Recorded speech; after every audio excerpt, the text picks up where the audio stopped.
यह कहानी किसी रहस्यमय जासूसी उपन्यास की तरह शुरू होती है। ब्राजील के एक छोटे से शहर के दो आदमी रियो डी जेनेरियो जाने वाली एक बस में सवार होते हैं। उनके पास कुछ भी असामान्य नहीं होता। कुछ पैसे, 2 तौलिए, एक पानी की बोतल और सबसे रहस्यमय चीज, शीशे से बने 2 मास्क। ये पूरे चेहरे के मास्क नहीं थे। नहीं गैस मास्क, सिर्फ आंखों को ढकने वाले मास्क, हाथ से बनाए गए मुलायम शीशे की चादरों से काटकर। उनका गंतव्य था नाइट्रॉय शहर के पास की एक पहाड़ी। और कुछ ही दिनों में उनके मृत शरीर उस ढलान पर एक दूसरे के पास लेटे हुए पाए जाते हैं। कोई दिखने वाला घाव नहीं, संघर्ष का कोई निशान नहीं और मौत का कोई स्पष्ट कारण नहीं। यह रहस्य आज भी ब्राजील के इतिहास के सबसे पेचीदा अनसुलझे मामलों में से एक बना हुआ है। ये है लीड मास्क केस की कहानी। मनोएल परेरा दा क्रूज और मिगेल जोस वियाना अधिकांश दृष्टिकोणों से साधारण व्यक्ति थे। इलेक्ट्रॉनिक्स तकनीशियन जो कैंपोस दोस गोइटाकाजेस नामक शहर में रहते थे, जो रियो से लगभग 175 किलोमीटर उत्तर में स्थित है।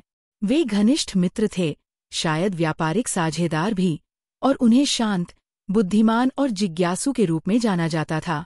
जो उन्हें उनके समुदाय के अन्य लोगों से अलग करता था, वह उनका पेशा नहीं, बल्कि अज्ञात चीजों के प्रति उनका आकर्षण था।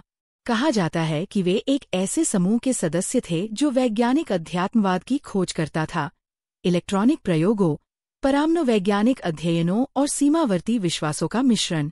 उन्होंने कथित तौर पर आत्मा बुलाने के सत्रों, यूएफओ चर्चाओं और घरेलू उपकरणों से ऊर्जा पकड़ने जैसे प्रयोगों में भाग लिया था।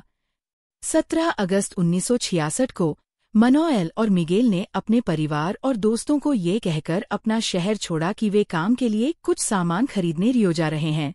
वे बस में सवार हुए, औपचारिक सूट पहने हुए, और उनके पास सिर्फ एक रेनकोट, लगभग 3 लाख क्रूजेरों की नकदी, जो अधिक नहीं थी, एक पानी की बोतल और 2 शीशे के मास्क थे।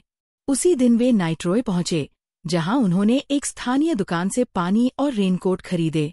दुकानदार को उन्होंने बताया कि वे जल्दी में हैं। दुकान की रसीद पर दोपहर 2:30 बजे का समय अंकित था। कुछ घंटों बाद मोरो डो विंटेम नामक एक उबड़-खाबड़, पेड़ों से ढकी पहाड़ी पर चढ़ाई कर रहे एक बच्चे ने झाड़ियों के बीच कुछ अजीब देखा। घास में लेटे 2 आदमी। वे हिल नहीं रहे थे। कुछ दिन बाद 20 अगस्त को वह बच्चा अपने माता-पिता के साथ वापस आया और पुलिस को बुलाया गया। जो कुछ पुलिस ने पाया, वह जल्द ही अखबारों की सुर्खियों, परालौकिक अटकलों और एक ऐसी आपराधिक जांच का विषय बन गया जो कहीं नहीं पहुंची। दोनों आदमी एक दूसरे के पास अपनी पीठ के बल लेटे हुए थे। प्रत्येक ने काले औपचारिक सूट पहने थे, जो अब मौसम की मार से थोड़े खराब हो चुके थे, और सूट के ऊपर एक प्लास्टिक रेनकोट। सबसे चौंकाने वाली बात ये थी कि प्रत्येक आदमी की आंखों पर एक अजीब वस्तु थी। एक लीड मास्क, हाथ से बना हुआ, जैसे किसी ने पतली धातु की चादर से बड़े अपारदर्शी चश्मे तैयार कर लिए हों। साफ तौर पर इन्हें हाथ से काटा गया था। कोई हथियार नहीं मिले, कोई चोट के निशान नहीं कोई हिंसा या लूटपाट के संकेत। शवों के पास एक पानी की बोतल, 2 गीले तौलिए और अनसुलझे रहस्यों के इतिहास का सबसे भयावह सुराग पाया गया। मिगेल की जेब में रखा हुआ एक हाथ से लिखा हुआ नोट। उस पर पुर्तगाली में लिखा था 16:30 एस्टार नो लोकल डिटर्मिनाडो, 18:30 इंगरिया कैप्सूलास, एपोज एफिटो प्रोटेजा मेटाइस एग्वर्डस सिनल मस्कारा। अंग्रेजी में इसका अनुवाद है, शाम के 4:30 बजे निर्धारित स्थान पर रहो। शाम के 6:30 बजे कैप्सूल निगलो। असर के बाद धातुओं की सुरक्षा करो। संकेत की प्रतीक्षा करो। मास्क पहनो। इस पर कोई हस्ताक्षर नहीं था, कोई नाम नहीं। ये नहीं बताया गया था कि संकेत क्या था, और नहीं यह कि कैप्सूल में क्या था। जांचकर्ता स्तब्ध थे। कोई तत्काल हिंसा के संकेत नहीं थे, कोई गवाह नहीं। अंततः शव परीक्षण में यह निष्कर्ष निकला कि मौत का कारण स्थापित नहीं किया जा सका। जब अधिकारियों ने परीक्षण शुरू किया, तब तक शव बहुत अधिक सड़ चुके थे। मृत्यु का अनुमानित समय 4 दिन पहले था। विश्व विज्ञान रिपोर्ट अधूरी थी। उस समय की फोरेंसिक तकनीक आज की तुलना में बहुत ही अपरिपक्व थी। इतना ही तय हो पाया कि दोनों व्यक्ति जीवित अवस्था में पहाड़ी पर पहुंचे थे। वे पैदल चढ़े थे। वे स्वेच्छा से लेटे थे। और फिर कुछ हुआ। पुलिस ने पूरी पहाड़ी की तलाशी ली, लेकिन कोई और सामान नहीं मिला। न तो कैप्सूल, न कंटेनर, न अतिरिक्त कपड़े, न ही कोई उपकरण या यंत्र जो ये सिद्ध कर सके कि वे कोई वैज्ञानिक प्रयोग कर रहे थे। स्थानीय अखबारों ने जमकर अटकलें लगाईं, आत्महत्या से लेकर एलियन संपर्क तक, या फिर कोई सैन्य प्रयोग जो गलत हो गया हो। लेकिन इन सिद्धांतों के समर्थन में कोई ठोस सबूत नहीं मिला। जैसे जैसे कहानी ब्राजील से बाहर फैलने लगी, पत्रकारों और परामनो वैज्ञानिक शोधकर्ताओं ने इसमें दिलचस्पी लेना शुरू कर दिया। कुछ लोगों ने नोट के सटीक शब्दों की ओर इशारा किया। वाक्यांश धातुओं की सुरक्षा करो विशेष रूप से जिज्ञासाजनक था। क्या इसका मतलब इलेक्ट्रॉनिक उपकरणों को रेडिएशन या इलेक्ट्रोमैग्नेटिक हस्तक्षेप से बचाना था, या यह कोई आध्यात्मिक कोड था? संकेत का उल्लेख किसी प्रकार की प्रत्याशित घटना को दर्शाता था। कोई ब्रह्मांडीय घटना, एक यूएफओ, किसी और लोक से कोई संदेश। इस बीच कैंपोस दोस गोइटाकाजिस में उनके परिवार तबाह हो चुके थे। उन्हें नहीं पता था कि वे उस पहाड़ी पर क्यों गए थे। वे उनके आध्यात्मिक झुकाव के बारे में जानते थे, लेकिन कोई ये नहीं समझ सका कि किस चीज ने उन्हें इतनी जटिल और अंततः घातक योजना बनाने पर मजबूर किया। दोस्तों ने पत्रकारों को बताया कि मिगेल और मनोएल को विश्वास था कि वे किसी बड़े रहस्योद्घाटन के करीब हैं, कि वे कुछ महत्वपूर्ण के लिए तैयारी कर रहे थे। कुछ लोगों ने कहा कि उन्होंने महान उद्घाटन की बात की थी और ये कहा था कि वे किसी ईश्वरीय मिशन का हिस्सा हैं। और भी अजीब बात यह थी कि कहा जाता है कि एक तीसरा व्यक्ति इस मामले में शामिल था। पुलिस ने उसका नाम उजागर नहीं किया, लेकिन कहा गया कि वह व्यक्ति घटना से पहले कुछ दिनों में मनोएल और मिगेल के साथ देखा गया था। कुछ का मानना था कि उसी व्यक्ति ने उन्हें वह कैप्सूल दिए थे जिनका उल्लेख नोट में किया गया था, लेकिन वह व्यक्ति कभी पहचाना नहीं गया और उसकी भूमिका, यदि कोई थी भी, तो सिर्फ अटकलों तक सीमित रही। जो अटकलें नहीं थीं, वह यह था। 17 अगस्त 1966 को 2 आदमी कुछ असाधारण देखने के इरादे से निकले। उनके पास ऐसा कुछ नहीं था जिससे उनकी मौत हो सकती थी। न बंदूक, न चाकू, बस एक संदेश, कुछ शीशे के मास्क और एक योजना। उन्होंने उस योजना का हर मिनट तक पालन किया। 4:30 बजे पहाड़ी पर पहुंचो।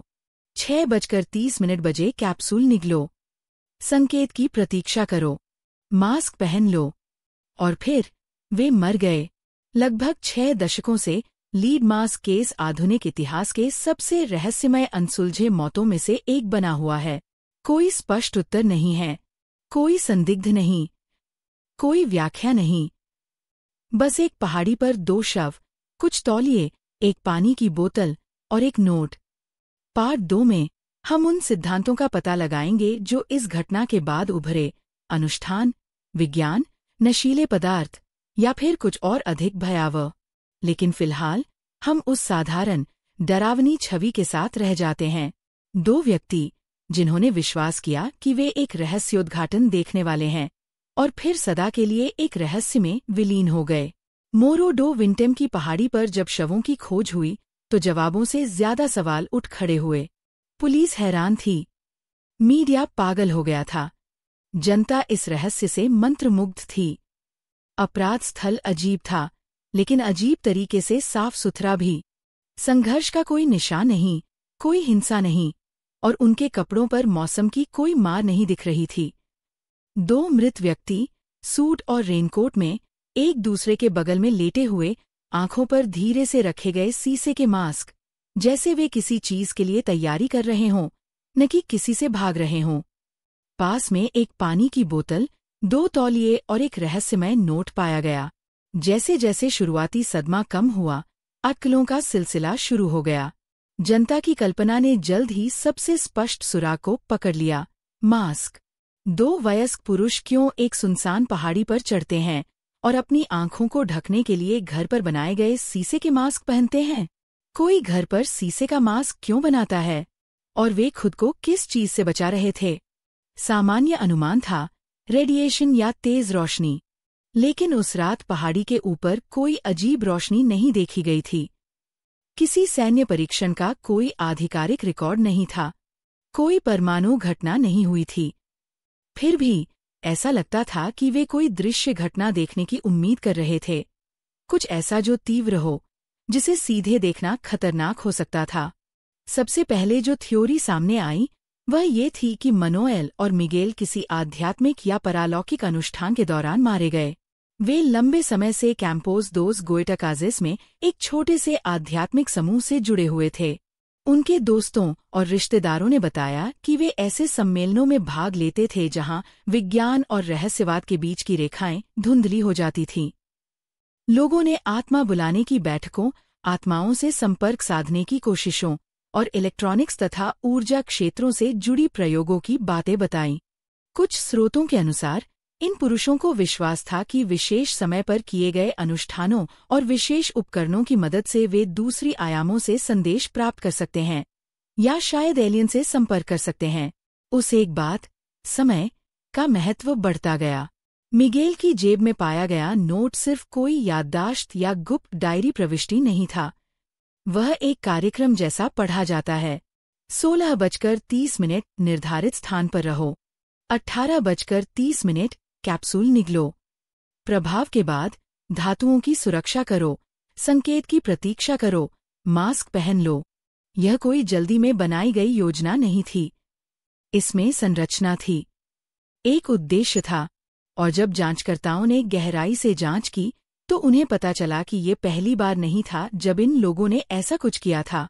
लगभग 2 महीने पहले दोस्तों और कुछ स्थानीय चश्मदीदों की रिपोर्ट के अनुसार दोनों ने इसी तरह का एक परीक्षण करने की कोशिश की थी। वे कैंपोस के बाहर एक एकांत ग्रामीण क्षेत्र में गए थे। इस बार उनके साथ एक और दोस्त भी था, जो आखिरी समय पर पीछे हट गया। उन्होंने दावा किया कि वे एक आध्यात्मिक प्रकट होने को देखने जा रहे हैं, और इस बार भी उनके साथ मास्क, तौलिए और अजीब उपकरण थे। उस पहले प्रयास में कुछ नहीं हुआ, लेकिन इसने ये सिद्ध कर दिया कि मोरो डो विंटेम्पर जो हुआ वह आकस्मिक नहीं था, बल्कि यह उसी प्रक्रिया का हिस्सा था जिसकी वे पहले से तैयारी कर रहे थे, शायद अभ्यास भी कर रहे थे। तो क्या वे कोई अनुष्ठान कर रहे थे?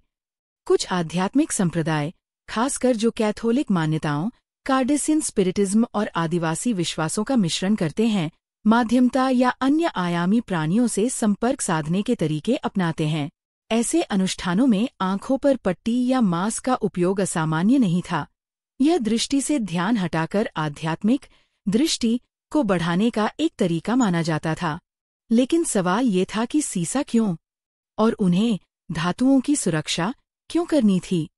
यह वाक्यांश अनुभवी जांचकर्ताओं को भी भ्रमित कर गया।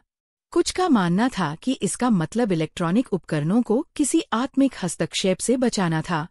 कुछ का कहना था कि यह एक शाब्दिक चेतावनी थी, किसी अज्ञात ताकत के प्रभाव से धातु की वस्तुओं को ढककर बचाने की हिदायत। शायद विकिरण, या फिर यह किसी गुप्त कोड का हिस्सा था, एक ऐसा संकेत जिसे सिर्फ वे या उनके समूह के लोग ही समझ सकते थे। जैसे जैसे इस मामले को ध्यान मिला, एक दूसरी थ्योरी उभरने लगी कि मनोएल और मिगेल कोई वैज्ञानिक प्रयोग कर रहे थे जो गलत हो गया। आखिरकार वे इलेक्ट्रॉनिक तकनीशियन थे। वे रेडियो, सर्किट और यांत्रिक प्रणालियों पर काम करते थे। वे केवल आध्यात्मिक खोजी नहीं थे, वे प्रयोग करने वाले भी थे। कुछ ने अनुमान लगाया कि वे कोई ब्रह्मांडीय घटना रिकॉर्ड करने की कोशिश कर रहे थे, कोई विद्युत चुंबकीय संकेत, विकिरण की लहर या कोई वायुमंडलीय घटना जिसके घटने का उन्होंने विशेष समय और स्थान पर अनुमान लगाया था। इस संदर्भ में लीड मास्क ज्यादा समझ में आते हैं। प्रारंभिक विकिरण प्रयोगों में, खासकर व्यावसायिक सुरक्षा उपकरणों के आगमन से पहले, हानिकारक विकिरण से बचने के लिए शीशे की चादरें उपयोग की जाती थीं। यहाँ तक कि 1960 से पहले के सूर्यग्रहण देखने वाले लोग भी कभी-कभी अपनी आंखों की सुरक्षा के लिए अस्थायी मास्क बनाते थे। क्या ये संभव है कि इन पुरुषों को लगा हो कि वे कुछ ऐसा देखने वाले हैं जो आंखों को जला सकता है? शायद कोई अज्ञात स्रोत से चमक, कोई ब्रह्मांडीय संकेत या पल्स जिसे उन्होंने पहले से भविष्यवाणी की थी। क्या संकेत की प्रतीक्षा का अर्थ एक वास्तविक संकेत से था, कोई रेडियो तरंग या फ्रीक्वेंसी स्पाइक जिसे वे पकड़ना चाहते थे। यह रहस्य जितना खुलता गया उतना ही उलझता गया, और हर उत्तर एक नए प्रश्न को जन्म देता गया। आखिर वे दोनों किस चीज का इंतजार कर रहे थे? कैसा संकेत? किससे संपर्क? और क्यों? भाग 3 में हम सबसे पेचीदा संभावनाओं की ओर बढ़ेंगे। क्या ये धोखा था? क्या वे मारे गए थे? या वे स्वेच्छा से उस रहस्यमय योजना का हिस्सा बने जिसने उन्हें हमेशा के लिए गायब कर दिया? लेकिन फिर भी पुलिस को कोई रेडियो उपकरण, बैटरियां या एंटीना नहीं मिले। अगर उन्होंने कोई यंत्र लाए थे जो संकेतों को रिकॉर्ड या प्राप्त कर सके, तो वह या तो हटा दिया गया था या नष्ट कर दिया गया था, या शायद ऐसा कुछ कभी था ही नहीं।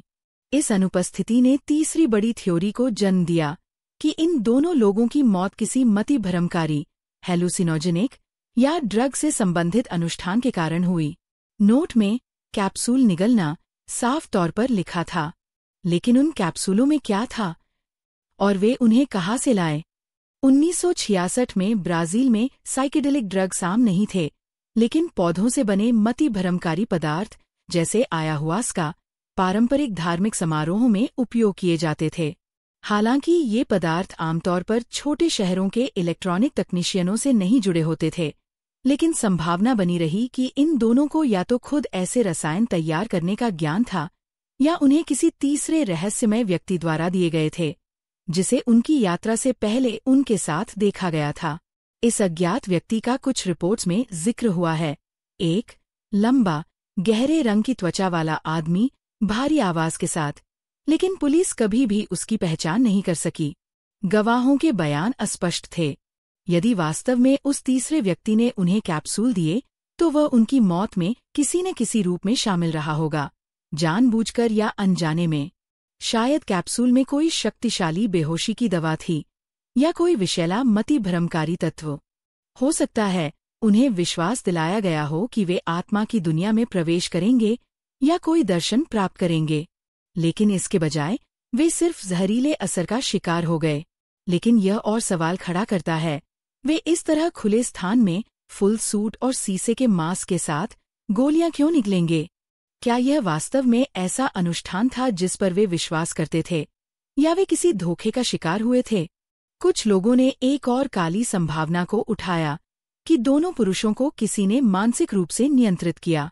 शायद उनकी पारंपरिक अर्थों में हत्या नहीं हुई, लेकिन उन्हें जानबूझकर ऐसे रास्ते पर ले जाया गया जिससे उनकी मृत्यु हो जाए, किसी ऐसे व्यक्ति द्वारा जिस पर वे भरोसा करते थे। लेकिन सवाल यह बना रहा, किसे फायदा हुआ? ना कोई बीमा था, ना पैसा गायब था, ना कोई बदले की भावना सामने आई। फिर भी इस पूरे मामले की समानता लोगों को परेशान करती रही। दो पुरुष, एक जैसे कपड़े, एक जैसे पोज, एक ही समय में मौत।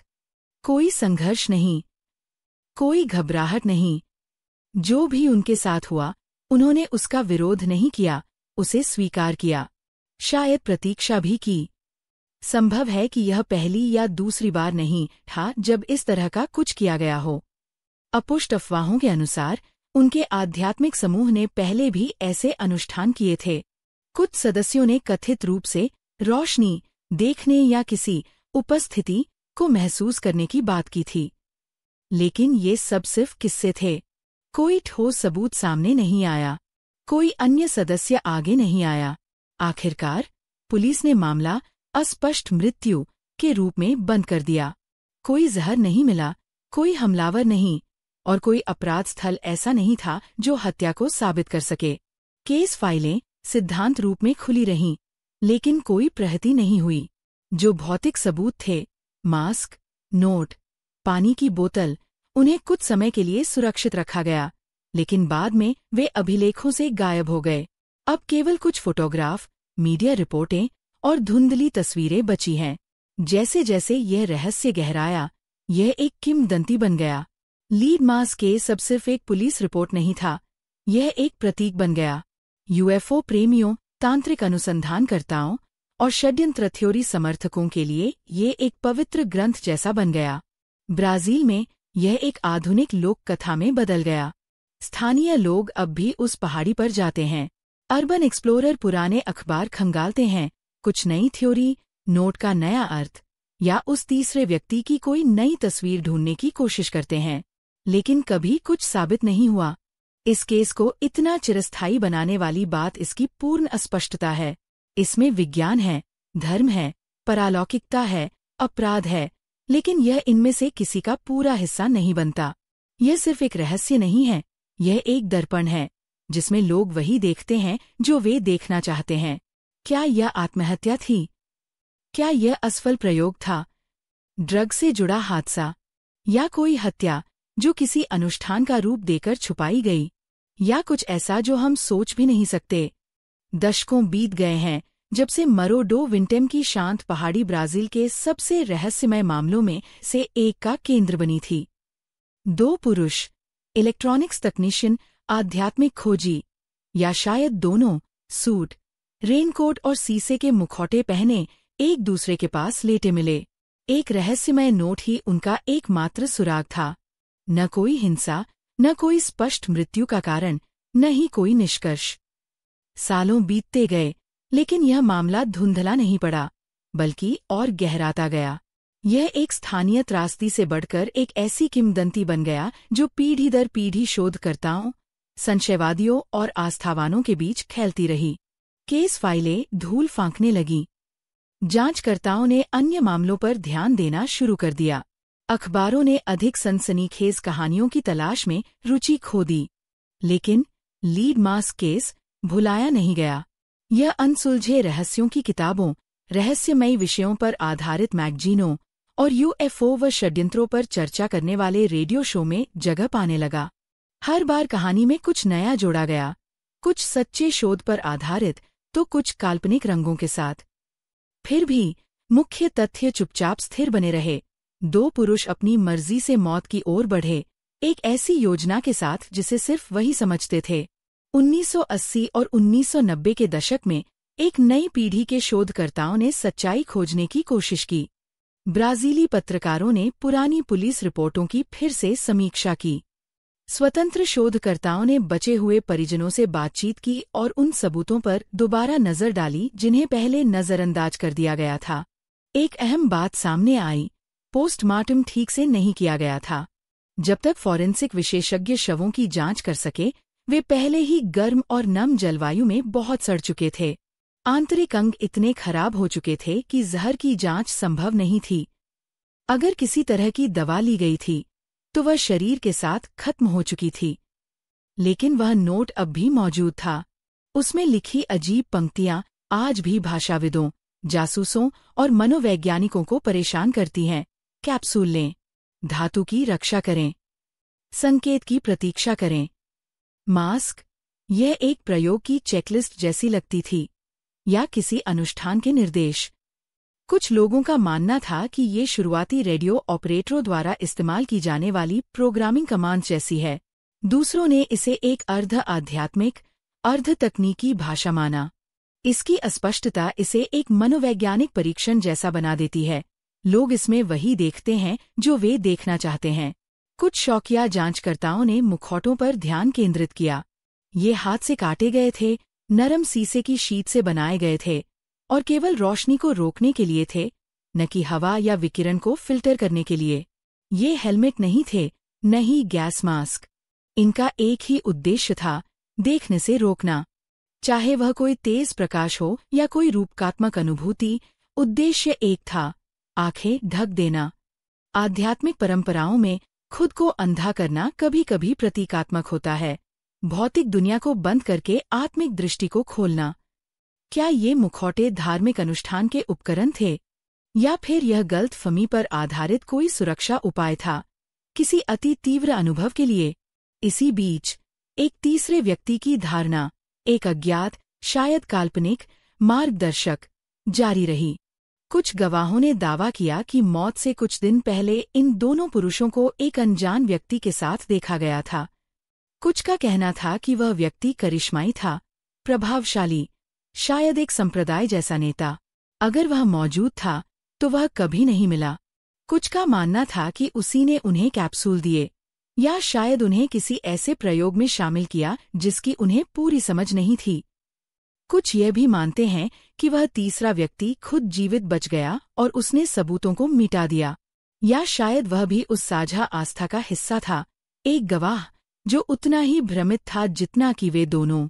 जैसे जैसे 20वीं सदी के अंत में यूएफओ संस्कृति का विस्तार हुआ, ये मामला नई परिकल्पनाओं का हिस्सा बनता गया।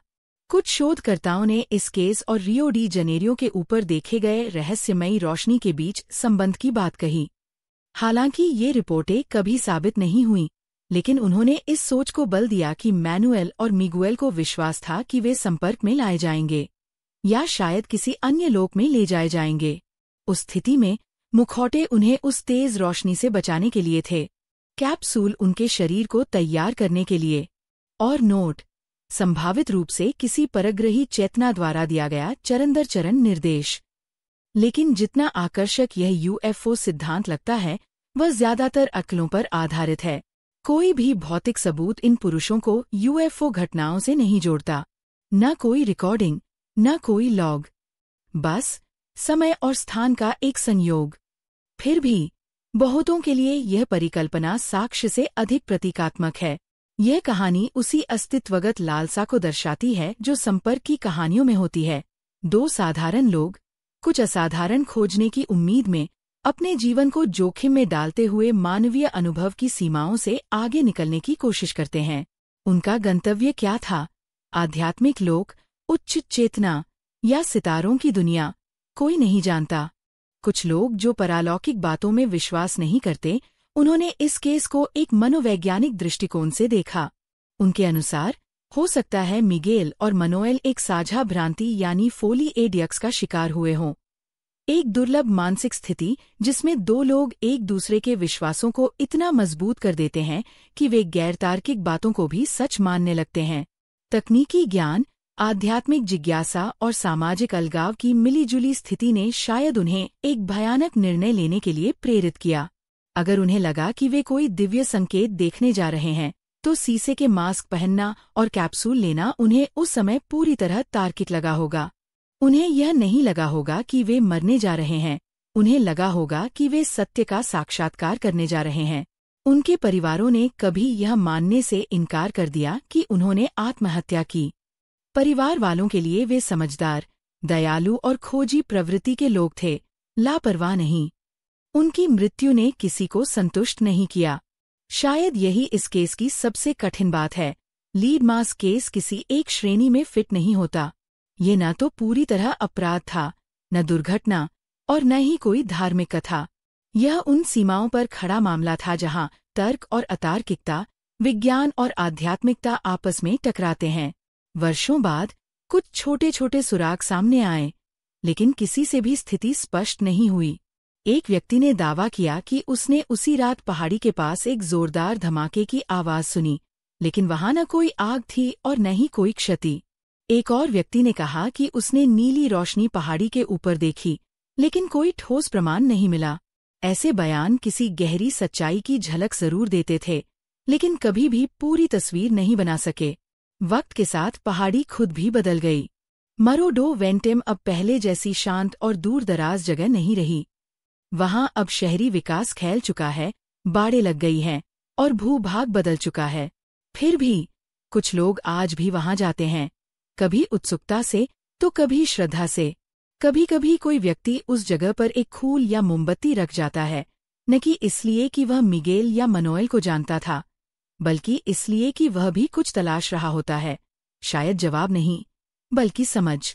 पॉप कल्चर में लीड मास केस का जिक्र बार बार आता रहा है, डॉक्यूमेंट्रीज, पॉडकास्ट्स और षड्यंत्र सिद्धांतों वाली वेबसाइटों में।